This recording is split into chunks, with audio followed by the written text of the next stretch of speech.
بسم الله الرحمن الرحيم السلام عليكم ورحمة الله وبركاته إن الحمد لله نحمده ونستعينه ونستغفره ونؤمن به ونتوكل عليه ونعوذ بالله من شرور أنفسنا ومن سيئات أعمالنا من يهدي الله فلا مضل له ومن يضلل فلا هادي له அல்லாஹ்வுடைய மாபெரும் கிருபையினால் நீண்ட காலத்துக்கு பிற்பாடு சிலோன் தௌஹீத் ஜமாத் அமைப்பாகிய எமது தமிழ்நாடு கிளையினால் இந்த குடும்பவியல் தர்பியா நிகழ்ச்சியானது இன்று ஏற்பாடு செய்யப்பட்டுள்ளது.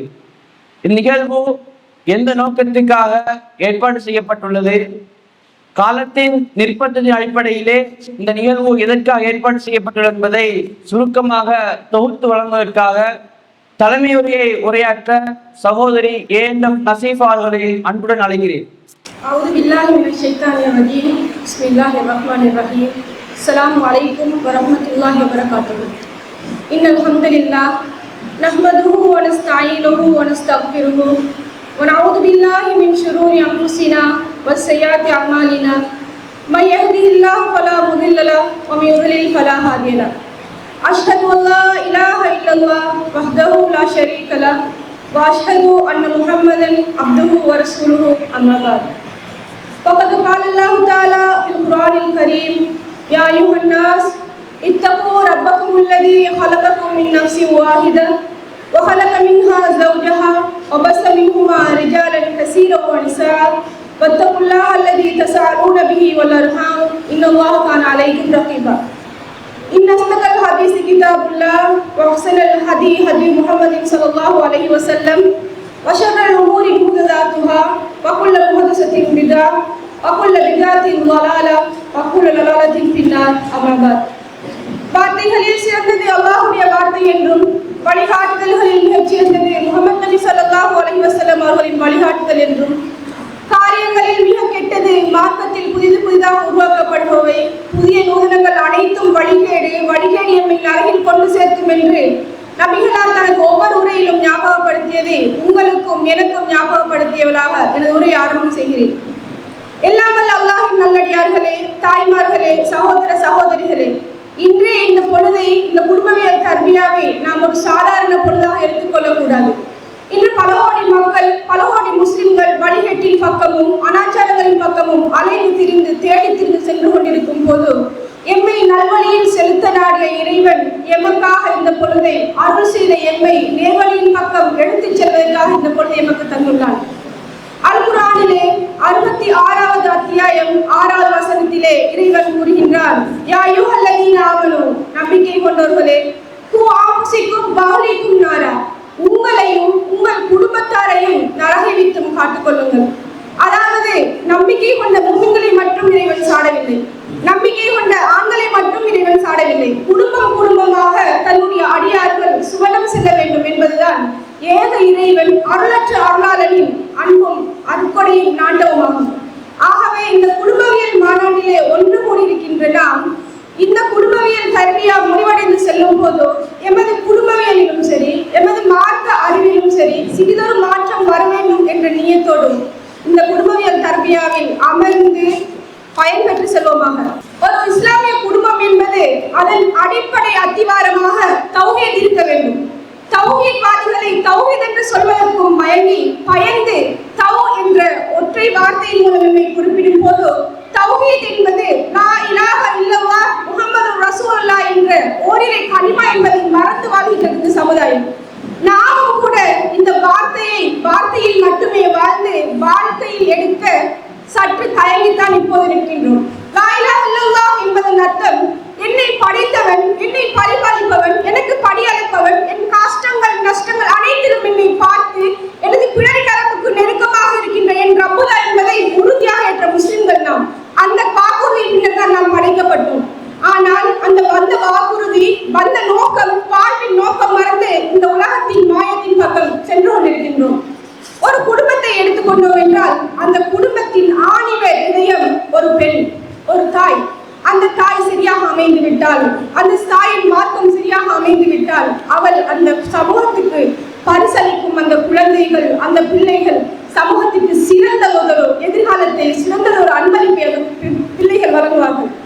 அதனால்தான் அல்லாஹ் கூறுகின்றான், ரப்பனா ஹப்லனா மின் அஸ்வாஜினா வ துர்ரியாத்தினா குர்ரத அயூனி வஜஅல்னா லில் முத்தகீன இமாமா. யா அல்லாஹ், என் வாழ்க்கை துணையையும் என்னுடைய சந்ததிகள் என்றால் நம்முடைய பிள்ளைகள் மட்டும் முக்கியவில்லை, நம்முடைய பரம்பரை, என் மூலமாக இருக்கின்ற பரம்பரையையும் இந்த உலகத்திற்கு முன்மாதிரியான பரம்பரையாக இமாமத்தான மக்களாக எனக்கு கண்குளிர்ச்சியான மக்களாக ஆக்கி தந்துவிடு என்று இறைவன் எமக்கு துஆவை கற்றுத் தருகின்றான்.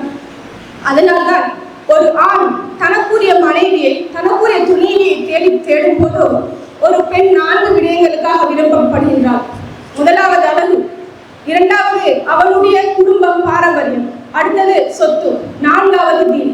எவன் மார்க்கமுள்ளவனை பற்றி கொள்கிறானோ அவன் வெற்றி அடைந்து விட்டான், அவன் கையை உயர்த்தி விட்டார் என்று நபி அவர்கள் கூறுகின்றார்கள். ஆனால் நமது நிலை என்ன? இப்போது எமது பிள்ளைகளுக்கு எமது சகோதரர்களுக்கு வாழ்க்கை துணையை தேடும் போதும் பணம், பதவி, பட்டம், சமூக அந்தஸ்து, பூர்வம், இதனை தான் பார்க்கின்றோமே ஒழிய அந்த துணை சுபா தொழக்கூடிய துணையா? ஒவ்வொரு பெற்றோரும், ஒவ்வொரு பெண் பிள்ளையை வைத்திருக்கக்கூடிய பெற்றோரும், ஒவ்வொரு தகப்பனும் தன்னுடைய மகனுக்கு பள்ளிக்கு சுபா தொழ வரக்கூடிய ஒரு கணவனை தேடுவாராக இருந்தால் இந்த சீதன தொல்லை முடியும் இன்ஷா அல்லாஹ். ஏனென்றால் பள்ளிக்கு சுபா தொழக்கூடிய வரக்கூடிய ஒரு இளைஞனுக்கு முனாஃபிக்கு தன்மை இருக்காது. ஏதோ ஒரு அல்லாஹ்வுடைய நம்பிக்கை, அல்லாஹ்வுடைய தீனுக்காக செய்ய வேண்டிய நம்பிக்கை இருக்கும். ஒரு மனிதன் நல்லவன் என்ற போர்வையில் சமூகத்தில் வாழ்ந்தால் கூட பெண்ணின் உணர்வுகளை மதிக்க தெரியாத ஒரு மிருகமாக, ஒரு ஃபிரௌனாக உள்ளே வாழ்ந்து கொண்டிருக்கின்றார். நமக்கு சில வரலாறுகளை, சில நபிமொழிகளும் அல்குர்ஆனிலும் அல்லாஹ் கற்றுத் தருகின்றார். நாம் இந்த வரலாறுகளை எவ்வாறு எடுத்துக்கொண்டுள்ளோம்? சில வரலாறுகளை பார்க்கும்போது படிக்கிறோம், வாசிக்கிறோம், மாஷா அல்லாஹ் எப்படிப்பட்ட ஈமானிய உறுதி, மெய் சிலிர்க்கிறது. இவ்வளவுதான். என்னமோ நாம உம்மஹாத்துல் முஃமினீன் மாதிரியும் மற்றவர்கள் தாபீன்கள் மாதிரியும் நம்மள சிந்தனை. அந்த வரலாறுகளை இறைவன் குறிப்பிடுவது வாசித்து விட்டு கடந்து செல்வதற்கல்ல, என்னையும் உங்களையும் அந்த இடத்திலே, அந்த போர்க்களமாக இருக்கட்டும், அந்த சொத்தை விட்டுக் கொடுப்பதாக இருக்கட்டும், அந்த கணவனை மதிப்பதாக இருக்கட்டும், எந்த விதத்திலையும் எந்த தியாகத்திலையும் நம்மளை நாம அந்த இடத்துல வச்சு பார்க்கணும். நம்மளோட ஈமான், நம்மளோட உறுதி அங்க வேலை செய்யுமா நம்ம பார்க்கணும். இந்த இடத்துல நான் உங்களோட ஒரு கேள்வி கேட்கணும். தாய்மார்களே, பெற்றோர்களே, உங்களுடைய குழந்தை சாலிகான குழந்தையாக வர வேண்டும் என்று நீங்கள் துஆ செய்கிறீர்கள். அது எந்த ஒரு மாற்று கருத்தும் இல்லை. எந்த பெற்றோராவது என்னுடைய குழந்தை என்னை போல சாலிகான பிள்ளையாக வர வேண்டும் என்று துஆ செய்கிறீர்கள் இருக்கிறோமா? யாராவது? இல்லை. நம்மை நினைத்து நான் உட்பட மனம் குறுகி கூனி குறுகி இறைவனிடம் தௌபா செய்து நம்முடைய வழியை நாம் சரி செய்து கொள்ள வேண்டும். இந்த பேரண்டம் உலகம் படைக்கப்படுவதற்கு முன்னர் இந்த உலகமும் வானமும் ஒன்றாக இருந்தது.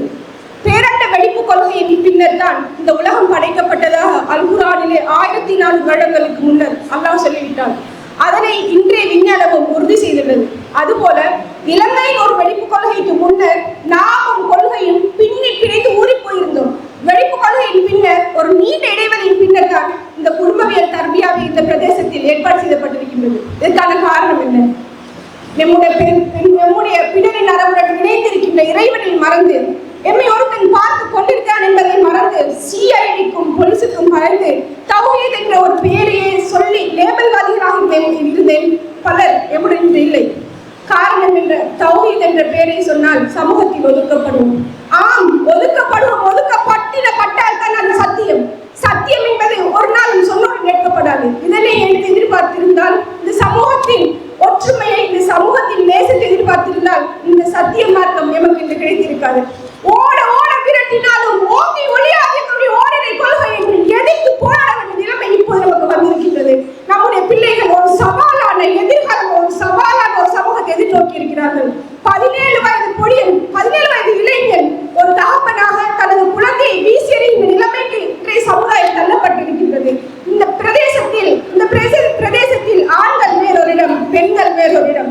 ஆண்கள் பெண்களுக்கு ஆடை, பெண்கள் ஆண்களுக்கு ஆடை. ஆனால் இப்போது ஆடைகள் தூரம் சென்றவுடன் அந்நியன் நடுவே ஆணுக்கு இன்னொரு ஆண், இன்னொரு பெண் ஆடையாகவும், மனைவிக்கு இன்னொரு ஆண் ஆடையாகவும் மாறி சமுதாயத்தின் ஒழுக்கம் சீர்குலைந்து பெற்ற பிள்ளைகளுக்கு எதை சொல்லிக் கொடுப்பது என்று தெரியாமல் தாய்மாராகிய நாம் தடுமாறிக் கொண்டிருக்கின்றோம். இந்த தடுமாறிய சமுதாயம் தடம்பொருளாமல் சரியான தரத்தில் வந்து விழ வேண்டும் என்பதற்காகத்தான் இந்த விழிப்புணர்வு தர்பியாக்கள். இன்னும் ஒரு பிரேக்கிங் நியூஸ். இன்றைய 2025ஆம் ஆண்டு இலங்கை மிஸ் வேர்ல்ட் சஃபீனா யூசுப், இந்த முஸ்லிம் மக்கள்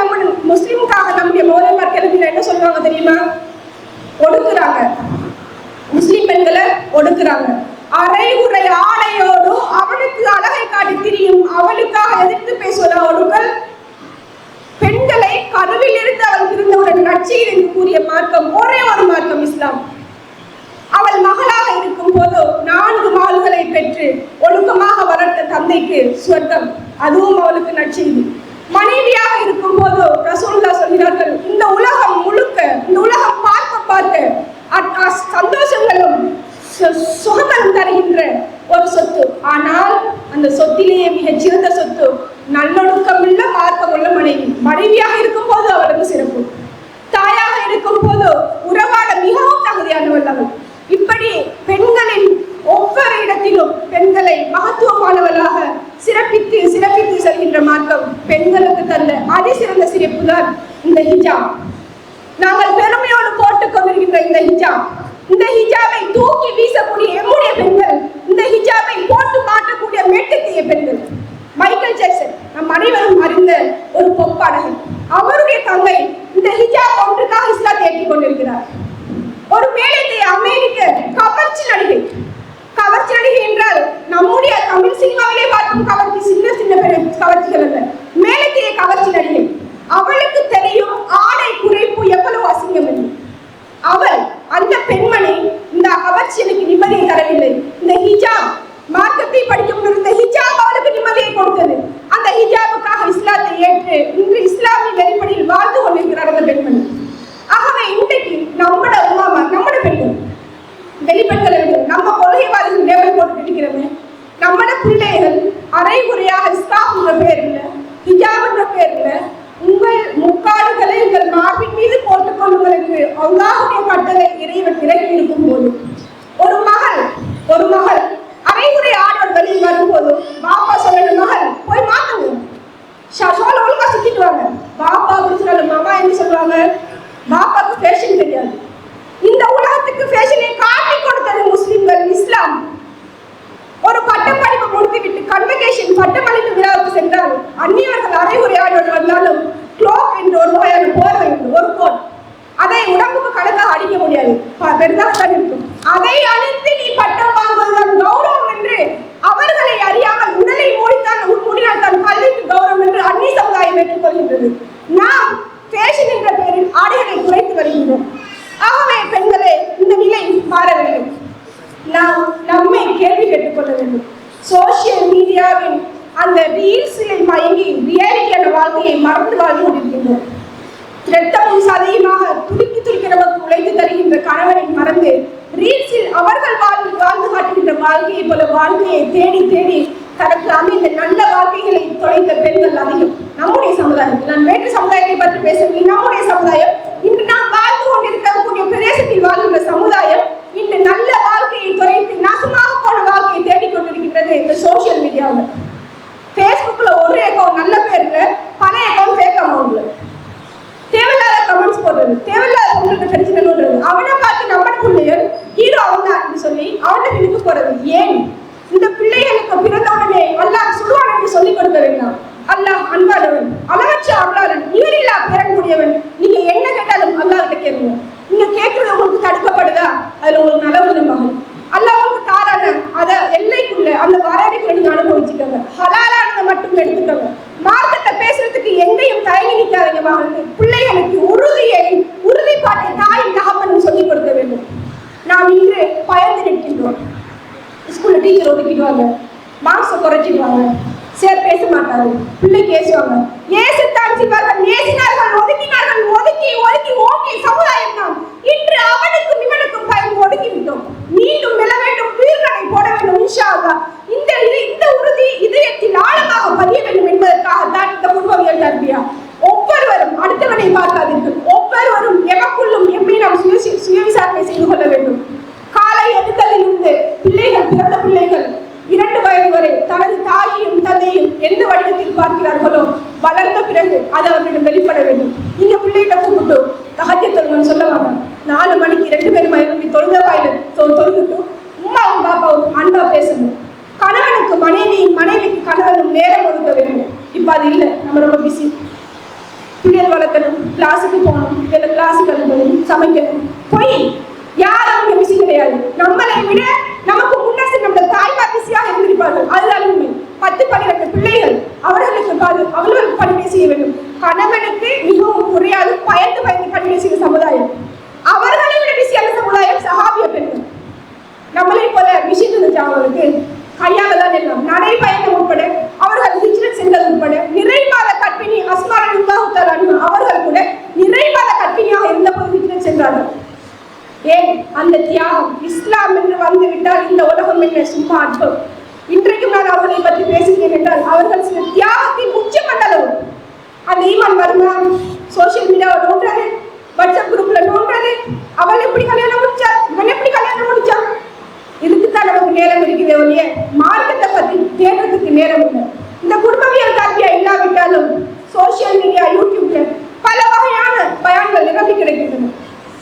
ஒரு நாளைக்கு இத்தனை பயான் பார்த்தேன், அத்தனை பயான் பார்த்தேன், அவர் அப்படி பேசினாரு, இவர் இப்படி பேசினாரு, அவர் பேசுவார், அவருக்கு அல்ல அந்த திறமையை கொடுத்திருக்கிறார்.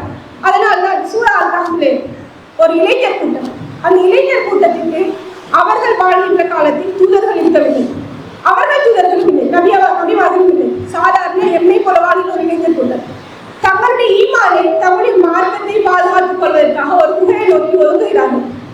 அவர்கள் ஒதுங்கிய போது ஓதியதுவா ரப்பனா ஆத்தினா மின் லதுன்க ரஹ்மத்தன் வ ஹய்யிர் லனா மின் அம்ரினா ரஷதா. யா அல்லாஹ், எங்களுக்கு ரஹ்மத் செய்து விடு ரப்பே. எதற்காக? எங்களுடைய பணியை நாங்கள் சீராக செய்வதற்காக. வந்த நோக்கம் அல்ல, இறைவன் நம்மை படைத்தது தவா செய்வதற்காக. இங்கு வந்திருக்கும் ஆளுங்களுக்கு மட்டும் தவா இல்லை, இங்கு பிறக்கெடுக்கின்ற பிள்ளைகளுக்கும் அது கடமையாக்கப்பட்டுள்ளது. இறைவனுடைய மார்க்கத்தை எடுத்துச் சொல்ல வேண்டும், அதுதான் கடமை, அதுதான் நோக்கம்.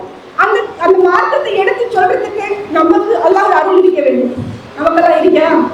வெட்கப்பட வேண்டும்னா, வெட்கி தலை குனிய வேண்டும்னா, எமக்கு இறைவன் இந்த அருளை தரவில்லை என்று வெட்கி தலை குனிய வேண்டியதுனா, எவ்வளவு உயிர்நடை போட்ட கொள்கை சமுதாயம், எத்தனையோ போராட்டங்கள் கண்டு கொள்கை சமுதாயம் இன்று ஒடுக்கப்பட்டு ஒதுங்கி நிற்கின்றது. எதனால்? பகல் உலகத்தின் மீது இருக்கிற பயம், ஆசை, அத்தனை பலஸ்தீன் மக்களும் கொல்லப்பட்டு உயிர்கள் நாசமாக்கப்படுகின்றது. முஸ்லிம்களும் வேடிக்கை வருகின்றோம், கிறிஸ்தவர்கள் பயணம் பெறுகின்றார்கள் அந்த மக்களை பாதுகாப்பதற்காக. நம்முடைய பகல் அனைத்து விஷயத்திலும் பகல். இந்த பாடசாலையாக இருந்தாலும் சரி, எந்த பாடசாலையாக இருந்தாலும் சரி, முஸ்லிம் பாடசாலைகளை நாம் கற்க அனுப்புகிறோம் என்றால் நம்முடைய பிள்ளைக்கு மார்க்கத்தை நாம் சொல்லிக் கொடுத்து அனுப்ப வேண்டும். என்ன விஷயம் வந்தாலும் மகள் மார்க்கத்தை விட்டு கொடுக்கிறாங்க. ஒதுக்கப்பட்ட சமுதாயமாக இருந்தாலும் இன்ஷா அல்லாஹ் இறைவன் வாக்குறுதி தருகிறான். யார் நேர்வழி நடக்காங்களோ, யார் அல்லாஹ் பயந்து நடக்கிறாங்களோ அவங்களுக்கு இறைவன் வழிகாட்டுவதாக வாக்குறுதி தருகிறான். இன்ஷா அல்லாஹ் கட்டாயம் உறுதியான வெற்றி கொள்கைவாதிகளுக்கு தான். சரியான கொள்கைவாதியாக இருக்க வேண்டும். ஒரு கணவன் ஹலாலான முறையில் உழைக்கிறானா, தவறான முறையில் உழைக்கிறானா என்று கேள்வி கேட்கக்கூடிய உரிமை பெண்ணுக்கு உள்ளது. அந்த அத்தகைய பெண்களாக நாம் மாற வேண்டும். சுபஹுக்கு எழுப்பி கணவனின் முகத்தில் தீனை தரவு எழுப்பிவிடும் பெண்களுக்கு நபியர்கள் ரஹ்மத் செய்து துஆ செய்கிறார்கள். நம்மளுக்கு அந்த ரஹ்மத் எத்தனை தடவை கிடைத்திருக்கும்? எத்தனையோ வாய்ப்புகளை தவற விட்டுவிட்டு ஒதுங்கி நிற்பதில் எமக்கு எந்த தயக்கமும் இல்லாமல் ஒதுங்கியிருக்கிறோம். ஆகவே சகோதர சகோதரிகளே, இந்த மார்க்கம் ஓரிரை கொள்கை என்பது என்னுடைய தாயகத்திடமிருந்து எமக்கு கிடைக்காவிட்டாலும் நாம் படித்து நமக்கு நல்லதை காட்ட வேண்டும் என்று இறைவன் நாடியதால் எமக்கு கிடைத்துள்ளது. எப்படி சஹாபாக்கள் அவர்களுக்கு 5இல் வளையாதது 50இல் வளையாது என்பது பழமொழி. ஆனாலும் வளைந்து கொடுத்தார்கள். இறைவனின் வசனம் நிறைவேறிவிட்டது என்றால், அல்லாஹ்வின் தூதர் சொல்லிவிட்டார் என்றால் 60, 50, 40 வயதுகளில் வளைந்து கொடுத்தார்கள் இஸ்லாத்திற்காக மாத்திரம். எத்தனையோ சுகங்களை இழந்து வந்தார்கள் இஸ்லாத்திற்காக மாத்திரம். அவர்களும் மனிதர்கள் தானே, அவர்களும் நம்மை போன்ற ஆசா பாசங்களை சுமந்து பிறந்த மனிதர்கள் தான். நம்ம சற்று சிந்திக்கணும். நாளைக்கு அறையில ஆறு நம்மளோட புள்ள அம்பலத்துல ஆடும் வரைக்கும் விட்டு கொடுக்க கூடாது. இந்த இடத்துல இருந்து தடுக்கணும். கத்தட்டும் புலப்பட்டும் எந்த பிரச்சனையும் இல்லை. தாய் கண்டிப்பானவர்களாக இருந்தால் சமுதாயத்துக்கு செல்லும் பிள்ளைகள் ஒழுக்கமான பிள்ளைகளாக செல்லும். ஆரம்பத்தில் அந்த பயம் பின்னர் மரியாதையாக மாறும், இன்ஷா அல்லாஹ் மாறும். அந்த நம்பிக்கை மேல் இருக்க வேண்டும். மனிதர்களை தொட்டு எமக்கு இருக்கின்ற பயம் இறைவனுக்கு இணைமைக்கு சமம்.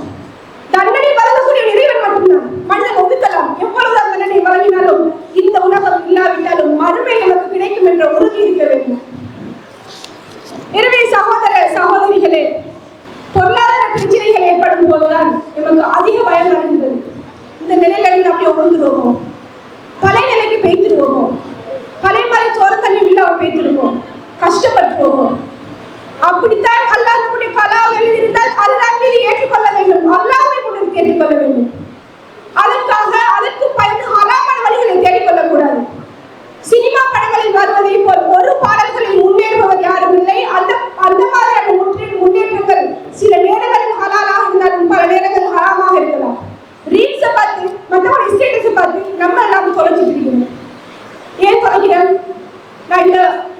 வாகனத்துல போனோம், இந்த இடத்துக்கு போனோம். பிளஸ்ட் ஃபேமிலி, பிளஸ்ட் ஃபேமிலி நாம இல்ல, நாம யாருமே இல்ல பிளஸ்ட் ஃபேமிலி. சஹாபாக்களின் காலத்தில் வாழ்ந்தார்கள் பிளஸ்ட் ஃபேமிலி. கூட்டம் கூட்டமாக குடும்பம் குடும்பமாக போர்க்களம் சென்றார்கள், குடும்பம் குடும்பமாக ஷஹீதானார்கள். அவர்கள் தான் பிளஸ்ட் ஃபேமிலி.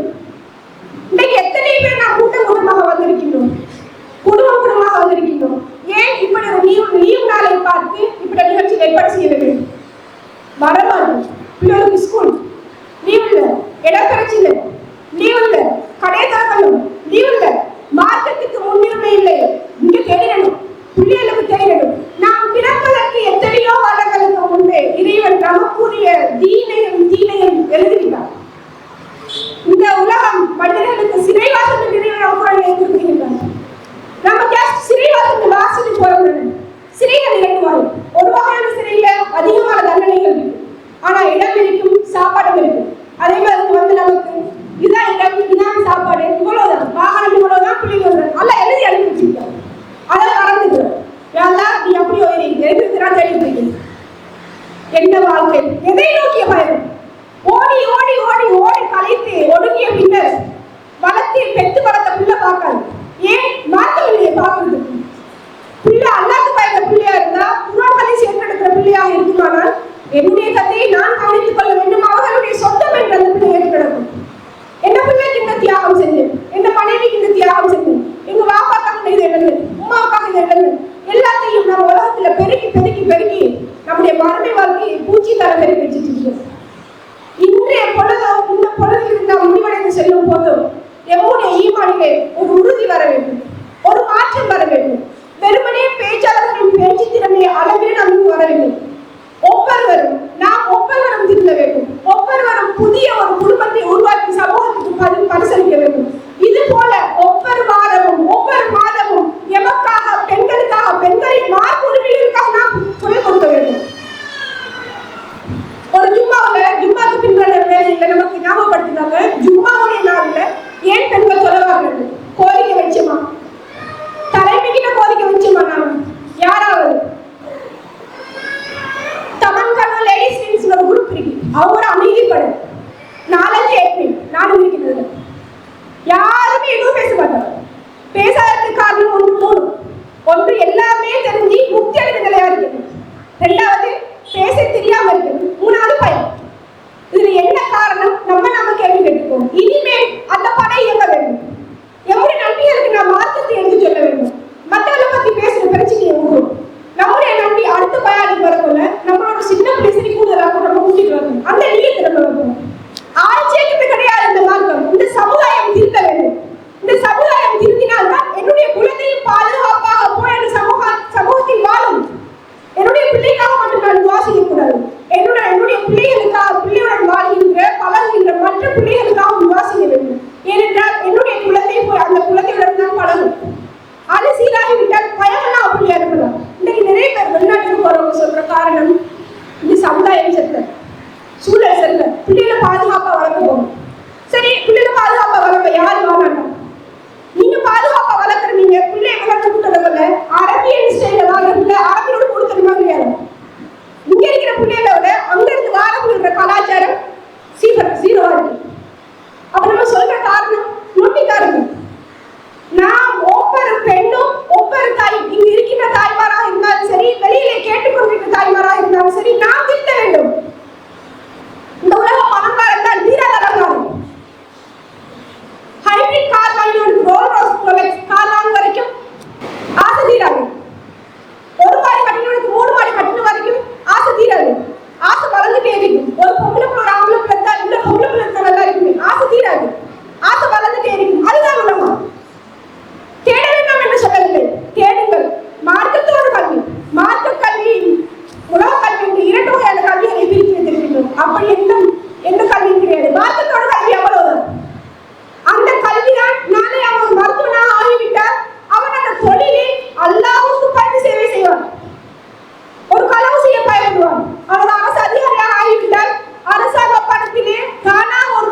இறைவன் உங்களுக்கும் எனக்கும் இந்த ரஹ்மத்துடைய நாளில் ரஹ்மத்து தந்தருள்வாக என்று கேட்டு வாய்ப்பாளர் இறைவனுக்கு எல்லா போலும் என்று கூறி என்னுடைய முயற்சிக் கொள்கிறேன். தலைமை உரையை ஆற்றிச் சென்ற சகோதரி நசீப் அவர்களுக்கு ஜஸாக்குமுல்லாஹ் ஹைரா.